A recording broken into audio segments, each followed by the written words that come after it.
Shabbat Shalom. It's nice to see people here this morning, and many are celebrating with the Oriners, but it's great to celebrate here with so many people as well. And Mazel Tov to the Oriners on the bar mitzvah of their son. Is anybody aware of the very, very recent phenomena that happens pretty much all through the day at 10 of the hour, or otherwise known as X50, 9:50 say? What happens constantly at that time throughout the world pretty much now? Except for mine. Our watches go off and say, if you haven't been standing, you need to stand. It's interesting, fascinating to watch. And that's a very new phenomena, where it's our watch giving us the impetus, reminding us that we shouldn't be passive, that we need to stand up every hour, we need to get some exercise, we need to do things for ourselves, for our health. At least that's what the watch tells us. Sort of like the Torah. It tells us lots of things, but we have to choose to do it. I was thinking about that, and it's sort of a slightly different track, but there was a joke running through my head all week. I think I shared it when Rabbi Roller and I were talking on Thursday morning I don't even remember the reason. But the joke goes as follows. There's a man, he's running, he falls off a cliff, grabs hold of a tree, and then is hanging in midair over the river. And he cries out, God, God, pray, save me, save me, save me. And so a helicopter flies by, lowers a ladder, and says, grab hold, grab hold. And the man says, no, I'm waiting for God. Then a boat comes by, and they say, let go of the tree and just drop down and we'll catch you, or if you fall in the water, we'll rescue you. And they said, no, and he says, no, I'm waiting for God. Then guess what? Ultimately, the tree breaks, he falls into the water, drowns, and sad, he goes before the heavenly throne. This is only a joke, so it didn't happen. He goes before the heavenly throne, and he says, God, God, why didn't you save me? And God said, well, you see, I sent you the helicopter, and I sent you the boat. In other words, you missed the boat, exactly. I need my straight person, you're right. Or maybe I'm the straight, I don't know. So, that joke reminds us about the Jewish view of the world. It's a great Jewish joke, because it reminds us that we are partners with God. And interestingly, Yitz Greenberg suggests that now we're the senior partners with God, at least as it means action in the world. But we're partners with God, and we see that right from the story of creation. Can anybody think where in the story of creation we see our partnership with God? Well, it is after Adam, because that's the only story. But think about what happens. God creates human man, and then God creates all the animals. And guess what man does? We give all of the animals their names. So that's a reminder to us, and that's an enormously powerful thing. In the ancient world, if you name something, then you have power over it. And so it's an important idea that we are partners right from the beginning with God. We're partners, and we have to take action, and things don't change unless we make them change. Now, I was thinking about this, and this is sort of aside from my main topic today, but it fits with this week for Tu B'Shvat, that there's a midrash that reminds us of this partnership, and indeed our importance in it. The midrash says that when God created the world, he created Adam and Eve, he put them in the garden, and then God was walking with them in the garden one day, and God said to them, see, I've given you this beautiful garden, this beautiful world. Do not destroy it, because if you destroy it, there'll be no one to repair it after you. It's a reminder to us from the Talmud of our importance, that we need to remember that our actions count, Our actions can be transformative both for good and both for evil. What we do matters and is essential. And we see that again and again in the world, that we are partners with God. We have the power to transform, and sadly, we have the power to destroy. One of the answers I give when people ask me, how come there's evil in the world? How come especially there are things like tsunamis and earthquakes, natural disasters, which we can't even look at human beings to blame? Well, not entirely anyway. But the answer I give is that let's not look at why they happen, but actually let's look, and the Jewish tradition is we look at how we respond after they happen. Do we just sit back and say, there's an earthquake or a tsunami, who cares? Or do we immediately get into the trenches and go to work trying to rescue people? It was one of the things that horrified me. It was only one thing that really horrified me about my congregation in Tokyo. And that was, after the tsunami and meltdown up in Fukushima, the congregation in Tokyo told the rabbi, go leave Japan, we're closing for, I don't know how long they closed, but they closed. And there were lots of Jews who stayed in Japan and other people who stayed in Japan, but they decided, we're going to close, it's too dangerous. But the Chabad rabbi in Tokyo, one of the Chabad rabbis, instead showed really what Jews should have been doing. He rented a truck, he filled it with sweet potatoes and bottles of water, and he drove up to the area near to Fukushima where people were allowed and was distributing food and water to people who needed it most. That was the Jewish response. That was the response of being a partner with God. God wants us to take action. God wants us, l'takeno olam b'malchut Shaddai, to perfect the world in the image of God. And that truly was what that Chabad rabbi, Rabbi Benjamin, was doing. Unfortunately, my congregation, just 3 years before we were there, they failed in realizing what they really needed to be doing. I was thinking about these ideas as we came to the Parsha today. And the Parsha today deals with the Exodus from Egypt. As Rabbi Roller told us, we crossed the sea, people got stuck when they got to the water, and God said, march forward, and then they crossed the sea, and then they complained. At least they were Jewish that way. But I was thinking about it in a broader picture. What exactly happened, and why did it happen? Well, the rabbis wonder how come it took 400 years for the children of Israel to go out from Egypt. And the rabbis tell us the people had to take the first step. They had to be the senior partners. They had to realize they were slaves and try to take some kind of action. So, when they cried out to God and said, we need to be free, only then could God act. We needed to take the first step. Now, yes, there were miracles. Yes, there were the crossing of the sea and the 10 plagues. But what was necessary really for our ancestors to cross this, to get out of Egypt? Yeah? I believe his name was Nachshon. No, that's later. That was the next step. What was necessary to get out of Egypt? Moses and Aaron and Miriam. They were necessary to take the first steps. God said, if the people had said after Moses, Aaron, and Miriam came, well, we're waiting for you, God.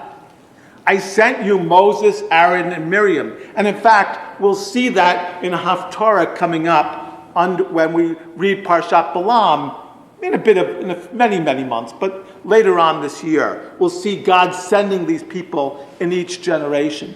God sends people take the action, people transform the world. That's why, in a sense, though on Passover, we focus on God, and we don't mention don't mention Moses in Haggadah. In some ways, the silence about Moses in the Haggadah makes Moses seem even more heroic, brings him out because he's not mentioned. Just as God's presence in the time of Esther and Mordecai is made even more palpable by the fact that God is never mentioned in the Megillat Esther. Human beings need to act. Moses, Aaron, and Miriam were necessary. We need to act. And if we think about Pesach, what is the first prayer after the Kiddush and the Karpas that we say? What is it that we say? Ha lachma anya da'achlu avatena be'eretz Mitzrayim. This is the bread of affliction that our ancestors ate in the land of Egypt. They ate tortillas. They ate pitas. They ate the bread of poverty.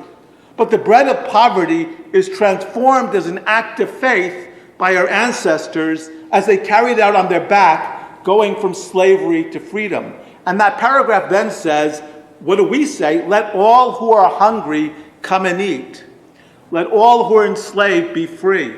We are the ones who have to act. We make that invitation at the beginning of our Haggadah. Just as our ancestors had the courage to leave their homes, we invite people into our homes, transforming the matzah to the bread of redemption.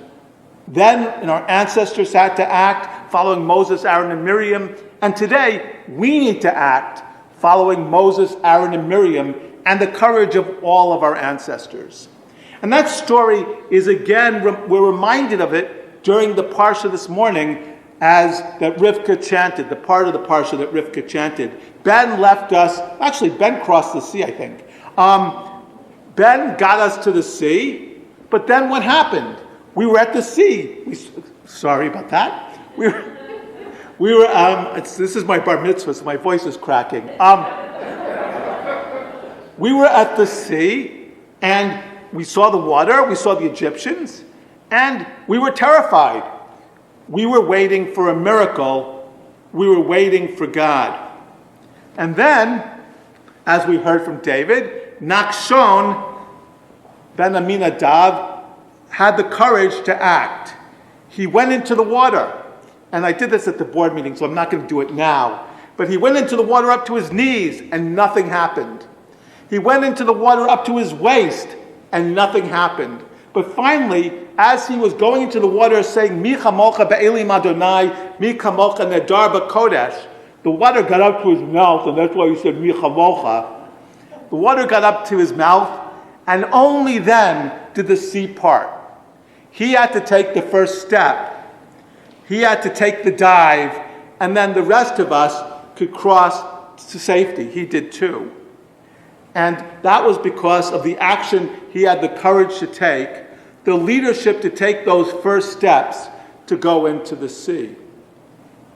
And then, after we cross the sea, Moses and Miriam sing, reminding us to celebrate. And even there, the rabbis find a bit of an action that they find heroic. They wonder, in the hurry to get out of Egypt, how come the women had instruments? Because Miriam and the women had timbrels.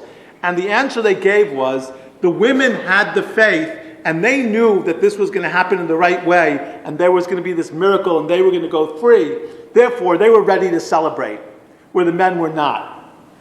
So, having faith, being willing to take the first steps, having the courage to realize that the world will only be transformed if we do the work, that is the message the Torah wants us to get from this Parsha. And even the question that Rabbi Roller asked us is a significant understanding of human nature. That oftentimes it's very hard to take those steps. Oftentimes the world looks overwhelming. Oftentimes it looks like it's impossible. So I have no doubt when our ancestors stood at the well and didn't have any water, actually by a rock and didn't have any water, or they stood in the desert and didn't see any food, they thought this is the end. They thought there's nothing we can do. They thought the problems that we face in the world are too hard. But then God, through Moshe and through miracles, solved the problems. But the real answer that they should have had was to have the faith that we can transform. I think things would have been a lot different for our ancestors and us, and it would have been a quick journey through the desert if only they had realized that Nachshon ben Aminadav was the model. If you take the first step and nothing happens, don't stop, but keep going. Take step after step after step, and then we can transform the world. We need to do those little steps like a rock thrown into the middle of the puddle or a lake. The rock makes a small ripple, that first step. It doesn't transform much. But just like the flapping wings of a bird, according to chaos theory, can cause a hurricane in the middle of the Atlantic, so too our actions, if we take that first step, can transform. And if we keep going, even though it looks difficult, even though it looks impossible, then we can achieve miracles. We can be the ones who create the miracles for ourselves, for our people, for all that are suffering in the world, and litakein olam b'malchut shaddai. We can be the ones who do tikkun olam. We can be the ones who transform the world and move towards those steps of redemption thought about in the Parsha today as our ancestors went forth from our first redemption, thought about on Pesach, which looks not only to the redemption of the past, but the redemptions of the future as well. And when we take those first steps, when we say, let all who are hungry come and eat, then we too are working in the image of God. We too are realizing that we're partners in transformation. Now, I was thinking about this in light of what's going on in Israel and the kind of leadership that we need to be showing as we sit here in Saratoga. So there is going to be a community mission led by the rabbis from Eitz Chaim, Sinai, and Beth David as we go to Israel in a not too distant time on February 18th. Now that's a real quick turnaround, and in fact we only began discussing this last week. So it's a very quick turnaround, but if anybody is interested in joining us, we did send out an email on Friday, and we'll be sending out another email. The deadline is February 4th, and I had trouble getting airline tickets, so it's not easy. But if anybody would like to be part of this mission, going to show support, to do tikkun as we support Israel in this very, very dark and time of war, then that will be important. We'll be connecting with hostage families, hearing about the situation, visiting a kibbutz near Gaza, really seeing what happened and how we can help, and showing that we love Israel and are connected at a time when Israel really needs that. So if anybody's interested, the information's gone out. If you want more information, please ask me. If you can't go, then there are ways of connecting and being part of the trip. You can make a donation to help defray the costs, or make donations to have money that will be spent in Israel to support the economy. And look at the email that was sent out on Friday. Think about it and act after Shabbat. L'takein olam b'malchut shaddai. Shabbat shalom.